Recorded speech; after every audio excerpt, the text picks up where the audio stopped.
Bonsoir, merci d'être avec nous sur TLT. Deuxième édition spéciale consacrée aux événements que nous connaissons tous ici à Toulouse. Alors d'abord, le rappel des faits depuis ce matin. Depuis 3 heures ce matin, un homme de 24 ans se réclamant d'Al-Qaïda et bien connu des services de police et de justice depuis longtemps, originaire du quartier des Isards, tueur présumé des victimes des 3 attentats à Montauban et Toulouse ces derniers jours. Cet homme est retranché dans son appartement de la Côte-Pavée, cerné par les policiers du RAID.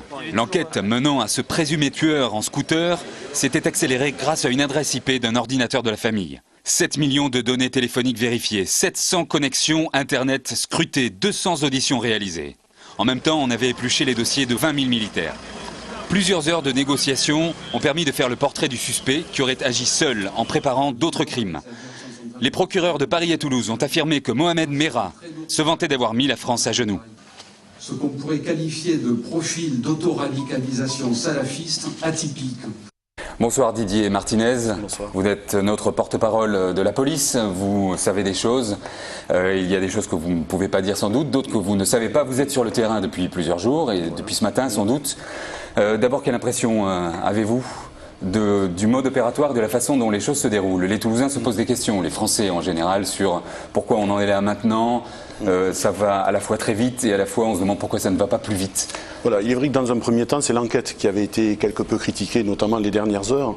Et effectivement, on s'aperçoit et on verra bien après, avec le recul, qu'elle a été extrêmement rapide. Vu les derniers événements et l'aboutissement aujourd'hui d'avoir localisé l'individu, il est vrai que ça a été extrêmement rapide, mais on avait mis les moyens. Il y a eu les effectifs, il y a eu les moyens, il y a eu le déclenchement de ce plan Vigipirate Écarlate qui a permis de donner des prérogatives judiciaires, mais sur l'aspect opérationnel, tout a abouti rapidement. Et aujourd'hui, effectivement, depuis 3 heures du matin, le dispositif a été mis en œuvre et ce soir encore, l'aboutissement n'est pas terminé. On s'inscrit dans la durée tout simplement pour une issue positive, c'est-à-dire, en notre sens, présenter l'individu à la justice, le mettre hors d'état de nuire, bien sûr, le neutraliser, mais surtout la réussite de l'opération, ce serait vraiment de le traduire à la justice, qu'il s'explique et qu'il rende compte. Pour l'instant, il s'est exprimé avec les autorités judiciaires qui étaient présentes sur place, grâce à des talkie-walkie, d'après ce qu'on a dit. Il a raconté beaucoup de choses, nous écouterons les procureurs tout à l'heure nous donner quelques détails. Comment se fait-il qu'il ait tant parlé? De temps en temps il s'arrête de parler, là il parle beaucoup. Est-ce qu'on attend qu'il soit fatigué? Certains, vous savez, la paranoïa dans ce genre d'affaires, dans le public, c'est on attend que les scénarios soient bien en place, que les hommes politiques soient prêts. Qu'est-ce que vous en pensez? Écoutez, il est vrai qu'il faut donner le temps au temps, et ce qu'on appelle la négociation, c'est une phase longue qui est déterminante, et ce sont des professionnels du RAID qui sont en train de la mener depuis ce matin. La phase de négociation a été interrompue d'ailleurs pendant plusieurs heures. Au départ, elle a été très mal initiée, puisque ce sont des tirs de riposte immédiats qu'ont essuyé nos collègues. Rappelons qu'on a 3 collègues de blessés, dont 2 par balle.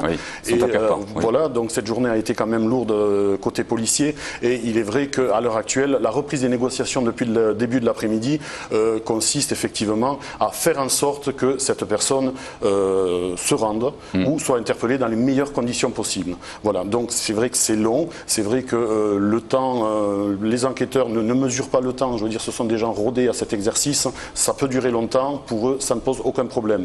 Néanmoins, bien entendu, les gens, ils voient cette situation, encore une fois, on va aller jusqu'au bout de cette option, et ensuite, effectivement, s'il n'y a pas d'autre alternative, il faudra le neutraliser par tout moyen et le mettre hors d'état de nuire. C'est un homme dangereux. Voilà.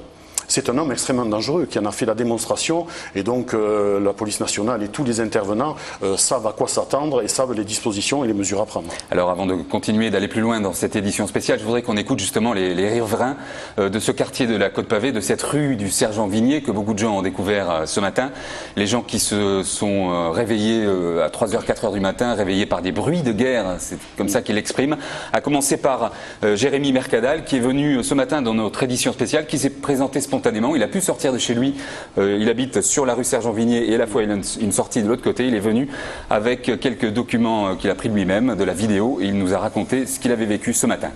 Clairement, en fait, moi j'étais dans ma chambre, il était vers 3 h du matin, je regardais la télé et d'un coup j'entends des coups de feu. Enfin, sur le coup je me suis pas dit que c'était des coups de feu parce qu'on n'y croit pas à une fusillade dans son quartier, surtout sur la Côte-Pavée.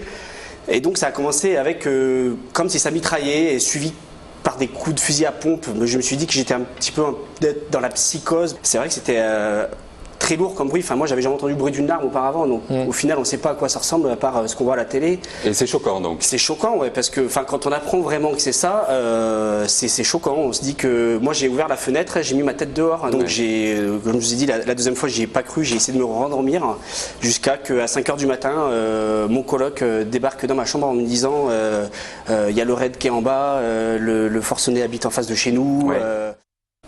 Didier Martinez, on a beaucoup dit que c'était un quartier résidentiel, ça veut dire que c'est un quartier avec beaucoup de population.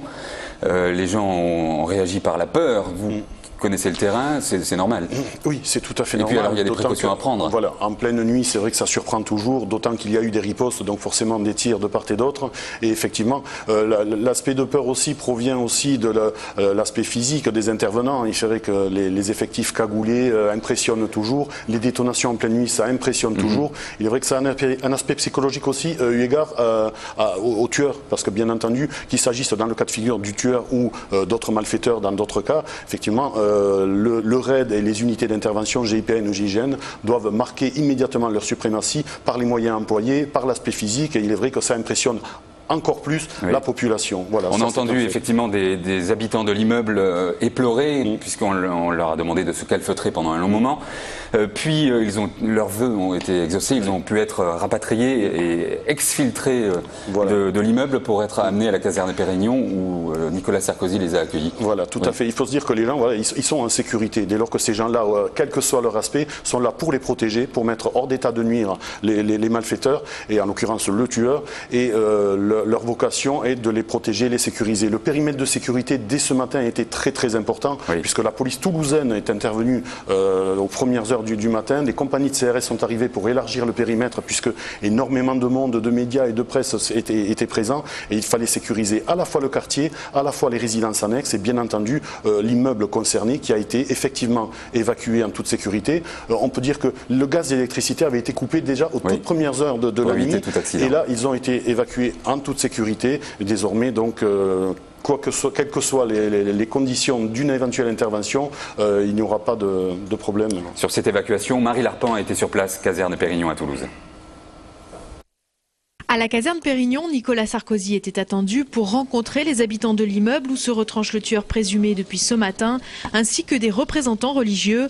Arrivé en début d'après-midi, il n'est que brièvement passé devant les caméras avant de s'engouffrer dans la caserne, notamment suivi par François Fillon et Claude Guéant. Sorti de l'établissement par une porte dérobée, le président et les ministres ne se sont pas exprimés. Les habitants ont ensuite quitté la caserne. Alors donc je l'ai dit, mais c'est vrai, c'est très vrai, les habitants sont choqués. Jean-Marc Lucas a recueilli le témoignage d'une voisine. Moi je suis au 15 et le monsieur il est au 17. Donc en principe, quelques maisons ont été évacuées? Toute la cité a été évacuée? Déjà ils ont évacué le 17 et après ils ont évacué le 15 et je pense le 24 aussi. Puisqu'on est 3 escaliers. Non, moi je le connais pas. Non. Parce qu'il paraît c'est un mec qui était enfermé, les volets toujours fermés, on le voyait pas beaucoup. Et ça faisait juste un an et demi qu'il était par là. Et ça a commencé à 3 h du matin? Ça a commencé à 3 h du matin, ouais. Ça pétaradait déjà? Non, on a entendu des voix et après ça a commencé à pétarader. Après je crois qu'il a tiré derrière sa porte et... Il est sorti, on vous disait non? Ouais, moi je mis la tête à la fenêtre et on m'a dit rentrez chez vous, fermez les volets, mais j'ai pas voulu fermer les volets, je voulais regarder. Et puis voilà, après j'ai suivi de la fenêtre ce qui se passait. Qu'est-ce que vous voyez de la fenêtre? Je voyais que plein de policiers en bas. Ils ont investi aussi ils ont investi tout le quartier quoi. C'est tout ce qu'on voyait, hein, avec mitraillette. Pompiers aussi? Oui, après il y a eu les pompiers après. Ouais, Sarkozy il est venu 3 minutes, hein. 3 minutes nous saluer, voilà, nous dire qu'il fallait pas qu'on s'inquiète, qu'on était là pour notre protection, etc. etc. Mais vous avez rencontré à la... J'ai même pas eu peur, je sais pas. Et vos voisins ont eu peur ou pas? Il y en a, surtout ceux qui ont été, quand il a tiré, je crois qu'il a traversé des appartements. Donc en plus elles sont jeunes les filles, donc celles qui ont été choquées, voilà. Après nous, sans plus. Hein. Le sentiment et le témoignage d'une voisine de l'affaire, bien sûr, dans ce quartier de la Côte-Pavée à Toulouse. Toulouse qui est connu maintenant sur toutes les places de la planète. Et on peut situer Toulouse maintenant d'un index ferme sur la carte du monde. Alors on va écouter le procureur maintenant, les procureurs de Toulouse et Paris qui se sont exprimés longuement puisqu'ils ont échangé par talkie-walkie et d'autres moyens sans doute. Avec le tueur présumé, pour l'instant, c'est le tueur présumé, Mohamed Merah, qui a donc 24 ans, et on va avoir un profil psychologique un peu plus détaillé. Pourquoi profil d'autoradicalisation salafiste atypique? Tout simplement parce qu'il est apparu qu'il avait effectué 2 séjours. D'abord un séjour en Afghanistan, où il était allé sans emprunter les filières connues des services spécialisés français et étrangers, ce qui signifie en clair qu'il y était allé par ses propres moyens et sans passer par les facilitateurs qui sont ciblés par les services spécialisés et sans passer par les pays habituellement surveillés. L'analyse des vidéos, l'analyse du profil psychologique de M. Mera, qui apparaît effectivement comme ayant un profil violent. Il a été condamné à 4 ou 5 reprises pour des faits de violence par le tribunal pour enfants, et avec un profil psychologique allié à des troubles du comportement lorsqu'il était mineur, qui peut paraître compatible avec l'extrême violence qui a été démontrée par l'auteur de tous ces faits. Mohamed Mera revendique d'abord une appartenance à Al-Qaïda. Il explique qu'il a été formé par Al-Qaïda au cours d'un séjour dans la zone pakistano-afghane, dans la région bien connue du Waziristan. Il s'exprime sur ses déplacements à l'étranger, donc sur son séjour en Afghanistan, expliquant qu'il n'a pas l'âme d'un suicidaire et qu'il n'a pas l'âme d'un martyr et qu'il préfère, j'allais dire, tuer mais rester en vie. Il fait état du fait qu'il envisageait d'autres assassinats, et notamment qu'il envisageait de repasser à l'acte ce matin même à destination d'un militaire qui, si ce qu'il dit est vrai, devait se traduire par sa sortie de son domicile ce matin et par de nouveau un passage à l'acte, il serait allé abattre un militaire qu'il avait trouvé. Il indique aussi qu'il avait d'autres projets criminels et qu'il avait notamment le projet d'abattre 2 fonctionnaires de police particulièrement identifiés, tous 2 en poste dans l'agglomération toulousaine. Il n'exprime aucun regret, si ce n'est de n'avoir pas eu le temps de faire plus de victimes, et il se vante même, dit-il, d'avoir mis la France à genoux. Bon, tout simplement, ça fait froid dans le dos. Alors, dans la suite de cette édition spéciale sur TLT, nous demanderons le sentiment, nous vous demanderons quel est votre sentiment. Par exemple, Yvan Lévy, vous êtes l'un des représentants de la communauté juive ici sur ce plateau. Et vous-même, Jean-Jacques Rouchy, bonsoir.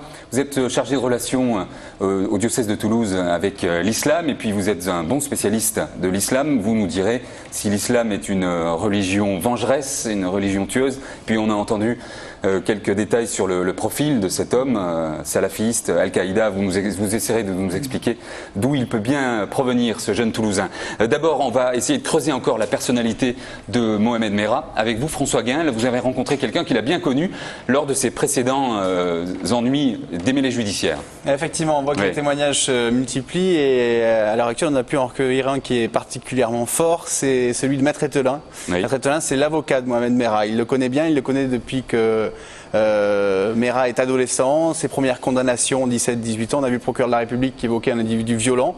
Il le confirme, mais ce qui est troublant et ce qui a créé la surprise chez Maître Etelin, c'est qu'il décrit un individu qui est finalement assez éloigné de l'image qu'on peut avoir d'un terroriste salafiste. On va l'écouter sur la vision qu'il avait de cet individu et il est tombé des nues, Maître Etelin, ce matin quand il a appris la nouvelle. Mohamed Mera, pour moi, c'est quelque chose de radicalement différent de ce que l'on peut supposer maintenant qu'on pense qu'il a pu commettre ces actes absolument horribles qu'on lui reproche. Moi, c'est un garçon que j'ai connu, il était adolescent. J'ai plaidé pour lui au tribunal pour enfants. Pas simplement moi, mais ma collaboratrice. Et j'ai plaidé pour lui alors qu'il était jeune majeur, pour un vol avec violence. Il avait, avec un copain, chippé le sac à main d'une personne d'un certain âge. Et donc là, il a été condamné pour la première fois à une peine sérieuse parce que majeur. Et donc ça a entraîné, avec la peine de prison ferme qui lui a été attribuée, il y a eu des sursis qui ont été évoqués. Il est resté pendant plus d'1 an en détention. En tout cas, le portrait qui a été fait de lui comme étant celui qui aurait tiré sur un militaire à Montauban ne correspond pas, absolument pas. Ça, je peux vous le dire. Je ne le vois pas avec un tatouage sous les yeux et en tout cas, il n'a pas les traits de quelqu'un qui laisserait supposer qu'il y a une certaine violence qui couve en lui. Tout le comportement qui pouvait être le sien n'était en rien celui de quelqu'un dont on pouvait penser qu'il était un religieux, rigide dans le respect des principes du Coran, de l'islam, etc. Pas du tout, pas du tout. Il paraît qu'il avait des amis également avec qui il sortait en boîte qui se demandent encore qui peut bien être l'homme retranché dans son immeuble. Donc c'est paroles d'avocat, avocat de jeunesse, du tueur présumé. Oui, c'est sorti d'ailleurs qui continue à semer un peu le trou, parce que ça ne correspond pas non plus à l'image d'un terroriste intégriste très, très dur. Il a un autre point de vue, Maître Ettelin, du moins un prolongement, parce qu'il va le retrouver, Mohamed Merah, il va disparaître à la suite d'une condamnation. Il va apprendre, Christian Ettelin, qu'il est parti en Afghanistan. Mohamed Merah va lui en faire cas. Mais une fois encore, il est bien loin de s'imaginer qu'il peut atteindre un tel niveau de radicalisation. On va l'écouter sur ce retour d'Afghanistan de Mohamed Merah. Moi, je l'ai revu une fois qu'il était de retour d'Afghanistan, puisque j'ai plaidé pour lui dernièrement au tribunal correctionnel pour une histoire de conduite sans permis avec une moto, et alors qu'il a eu un accident, puisqu'il y a eu des blessures involontaires, il avait mal conduit sa moto. Il m'a jamais dit pour quelle raison il était parti et quelle était son idéologie exacte et son envie de faire quelque chose. Je ne pensais absolument pas que ça pouvait donner lieu à, après un passage à l'acte, et qu'il y avait chez lui un sang-froid, une volonté forcenée, une détermination de monstre froid en quelque sorte. Voilà comment les hommes changent peut-être. On en saura un peu plus avec vous, Monsieur Rouchy, peut-être sur comment on fabrique une machine à tuer. Merci François. Dans la suite de cette édition spéciale Tuerie de Toulouse sur TLT, nous irons à Montauban. Nous verrons les images de la cérémonie en hommage aux militaires tués par peut-être cet homme qui est retranché encore à l'heure qu'il est chez lui. Puis nous aurons les commentaires des représentants de la communauté juive de Toulouse. A tout de suite.